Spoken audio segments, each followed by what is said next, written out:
ৰাজ্যত পুনৰ সংঘটিত হৈছে ভয়ংকৰ লাভ জেহাদৰ ঘটনা। এবাৰ মঙলদৈত লাভ জেহাদৰ ঘটনা পোহৰলৈ আহিছে।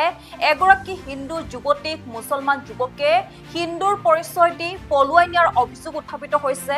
ইয়াকুব ৰহমান নামৰ যুৱকজনৰ বিৰুদ্ধে উত্থাপিত হৈছে এই অভিযোগ আৰু পৰৱৰ্তী সময়ত তেজপুৰ অভিমুখে গৈ থকা অৱস্থাত যুৱতীগৰাকীক আচলতে স্থানীয় লোকসকলে উদ্ধাৰ কৰিবলৈ সক্ষম হৈছে।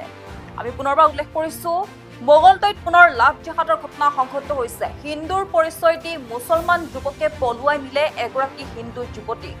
মঙলদৈ চহৰৰ নিকটৱৰ্তী গেৰিমাৰী গাঁৱত সংঘটিত হৈছে ঘটনাটো। মঙলদৈৰ বান্দিয়া গাঁৱৰ ইয়াকুব ৰহমানে পলুৱাই নিয়ে হিন্দু যুৱতীগৰাকীক। স্থানীয় গাঁওৰক্ষী বাহিনী আৰু আৰক্ষীয়ে উদ্ধাৰ কৰে যুৱতীগৰাকীক। তেজপুৰ অভিমুখে গৈ থকা অৱস্থাতে উদ্ধাৰ কৰা হৈছে যুৱতীগৰাকীক আৰু এতিয়াও পলাতক হৈ আছে ইয়াকুব ৰহমান নামৰ যুৱকজন আৰু ইয়াকুব ৰহমানক আটক কৰি উচিত শাস্তি প্ৰদান কৰিবলৈ দাবী জনাইছে স্থানীয় লোকসকলে।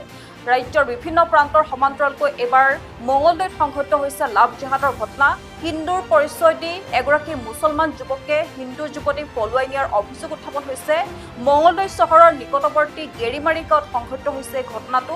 মঙলদৈৰ বান্দিয়া গাঁৱৰ ইয়াকুব ৰহমান নামৰ যুৱকজনে হিন্দু যুৱতীগৰাকীক পলুৱাই নিয়াৰ অভিযোগ উত্থাপন হৈছে আৰু পৰৱৰ্তী সময়ত স্থানীয় গাঁওৰক্ষী বাহিনী আৰু আৰক্ষীয়ে উদ্ধাৰ কৰে যুৱতীগৰাকীক। তেজপুৰ অভিমুখে গৈ থকা অৱস্থাতে উদ্ধাৰ কৰা হৈছে আৰু এতিয়াও পলাতক হৈ আছে ইয়াকুব ৰহমান নামৰ যুৱকজন আৰু ইয়াকুব ৰহমানক আটক কৰি উচিত শাস্তি প্ৰদানৰ দাবী তুলিছে ৰাইজে। তাৰমানে ইয়াতে স্কুটিখন আমি সদায় দেখা পাওঁ। আজি 2 দিন 3 দিন পিছে আমি স্কুটিখন দেখা পাওঁ। তাৰপিছত আমাৰ বিডিপিৰো মানুহ আছে। আমি তাৰপিছত আমি ইয়াতে চাওঁতে আমি ক'লোঁ যে এনেকুৱা এইটো স্কুটি কাৰ হয়। তাৰপিছত আমি স্কুটিটো আমি কৰিলোঁ।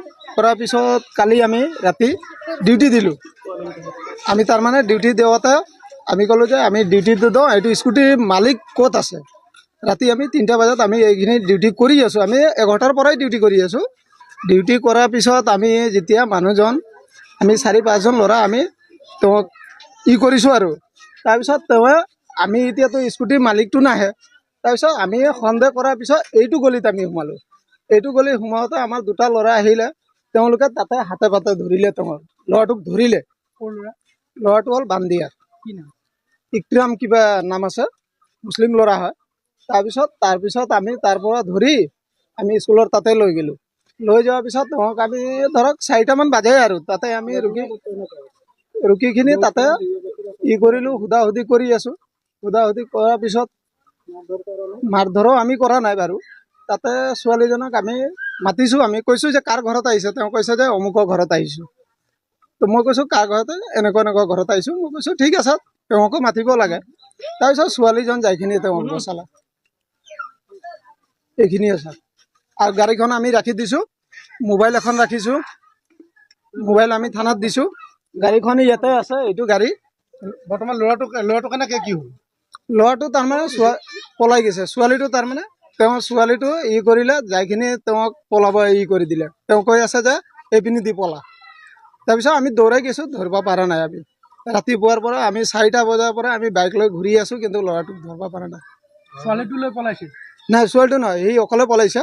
তাৰপিছত আকৌ যাইখিনি ছোৱালীটোক লগ কৰিছে। তেওঁ লগ কৰিখিনি ছাৰৰ তাতে আমি জনালোঁ এইগিলা কথা।